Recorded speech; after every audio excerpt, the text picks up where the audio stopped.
Hello, I'm going to run you through how to make a how to model a device holder. Now, it would be useful if you know how to sketch stuff and how to trace things, but I'll run you through it here. So, first thing we're going to do is we're going to create a sketch on one of these planes. I might just do this back one.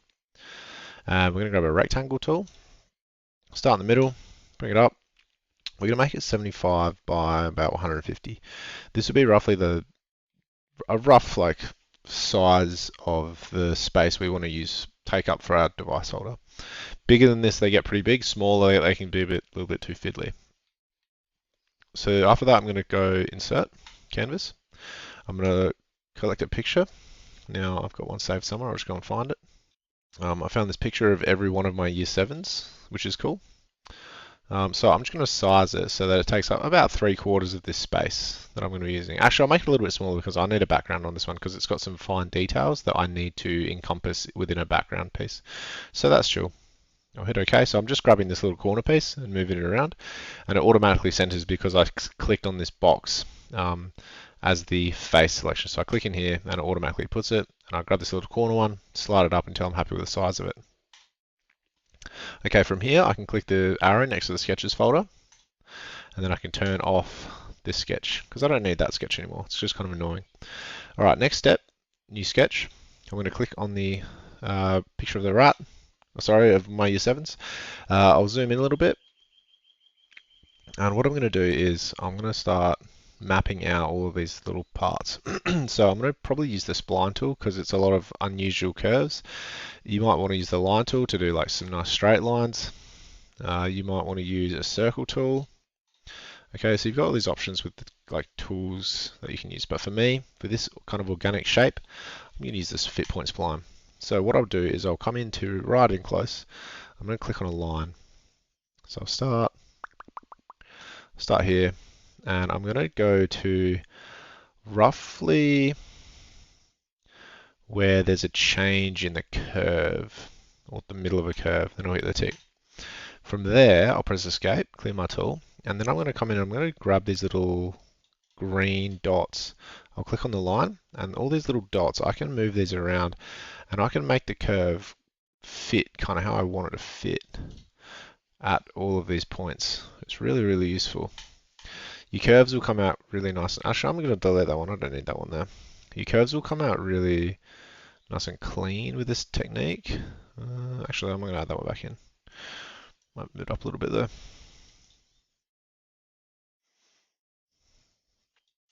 Because we want our lines to be pretty much matching up. So if I click on that, you can see that line's a pretty nice match.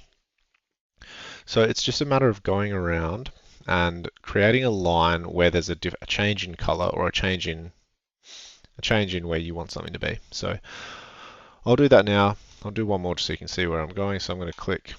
The less splines normally the better. You're going to smooth a curve. It's less clicking for you, but you just have to be able to adjust everything quite nicely. It takes a little bit of practice till you get the hang of it. But you can see that just with these few dots and the controlling these little markers, you can do a pretty good job of matching curves pretty nicely. Ideally, I'd want all of these lines to be in like the middle of the black line, but I'm pretty happy with that.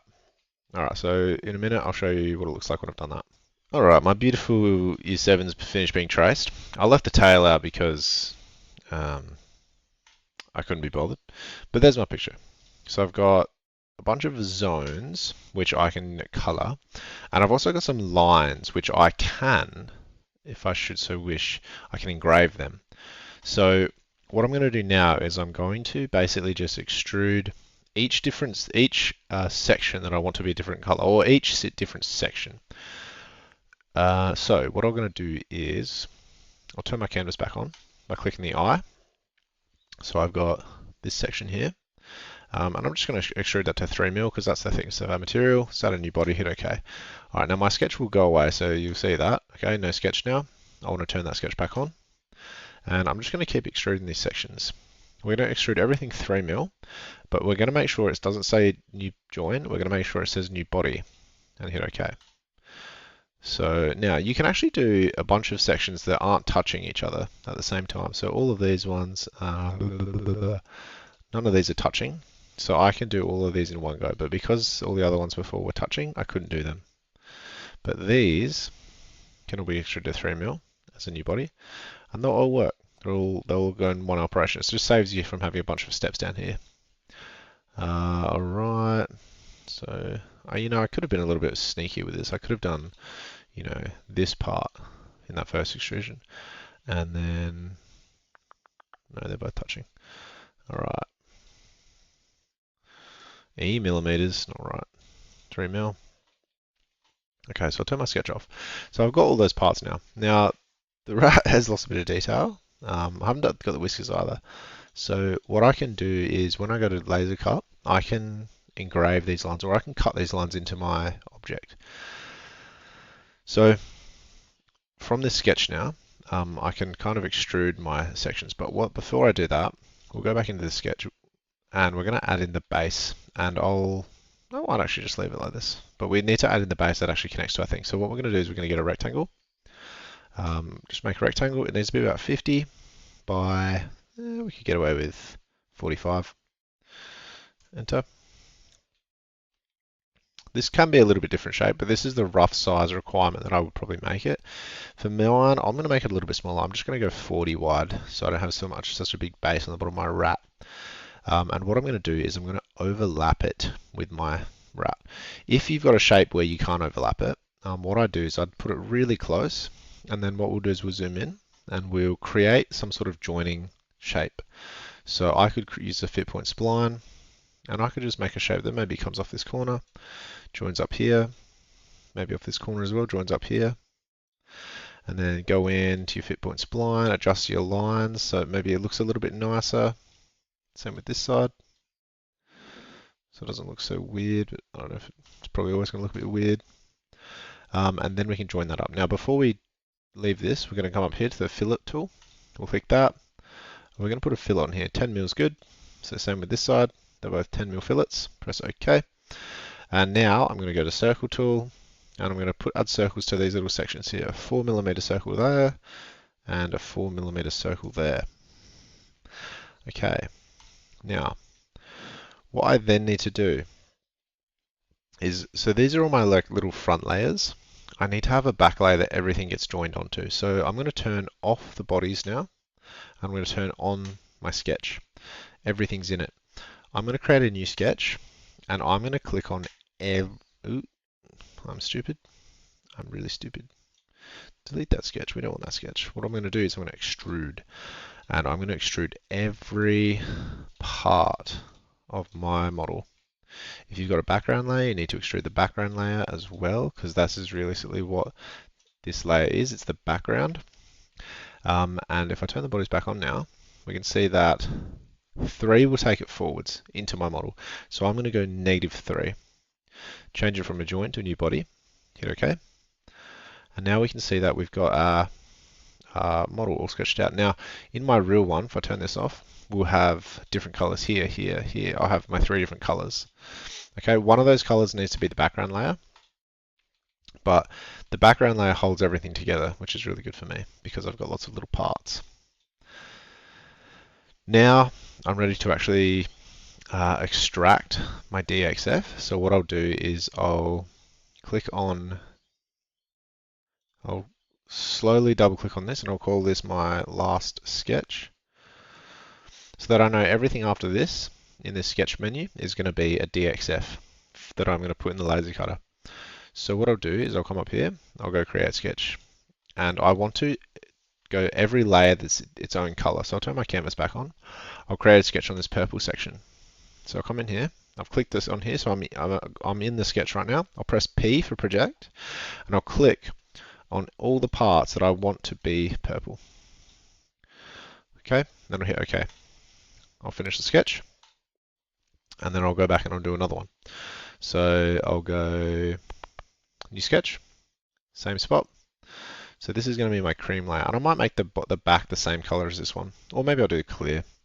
So I'll press P, bring up the project tool, click on this light gray section, and I'll do that's all I'll do finish the sketch. I'll do it again for the black sections. Actually, I'll make black my background. So I'll do the eyes. So press P, click the eyes, and then I'm also going to click on the base because I want the back to be black. So hit OK. So now I've got that. I will finish the sketch. Actually, no, don't do it like that. That's bad. What we need to do is we need to do it as a separate. So we need to do it as a separate thing. Background layer has to have its own sketch. So this will be my background layer. And then what I'll do is I'll do another one for the eyes. So just projecting each time. And then I'll do my skin color or nose color, I guess, here. So press P and click on all the areas that you want as that color. These footsies. All right, finish sketch. So I've got 1, 2, 3, 4, 5 sketches, which seems a little bit too many. I might have one too many colors here. 1, 2, 3. 1, 2, 3, 4. I do have 5 colors here, or 4 colors, but that's okay. So if I turn off my canvas now, and I turn off my bodies, you can see that all of our parts have been outlined in this pink line. So if I go through and turn them all off, so we can go through and we can actually see. So this is my purple layer, and I could rename this purple if I wanted to. This layer, so this is my like brown, I guess. It's not really brown, but it's all right. We've got the background.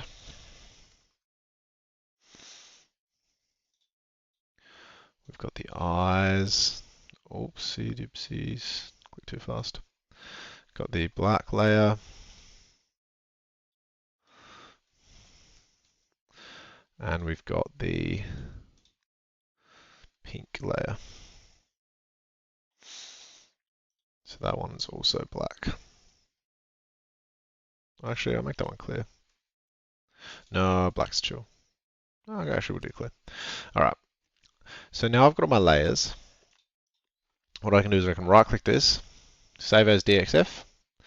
We'll click this little button here, and we'll find some, probably just go to your downloads folder. That's easy. And then we'll just save it as your name and then the layer color. Okay. That just helps me when we're going to laser cut it. Okay. You need to make sure that you find what colors you want before you actually write them in there, just because we might have a certain color that you might want a certain color we don't have. So do that save as DXF process for all of these, and then we'll put them onto USB and we will laser cut them.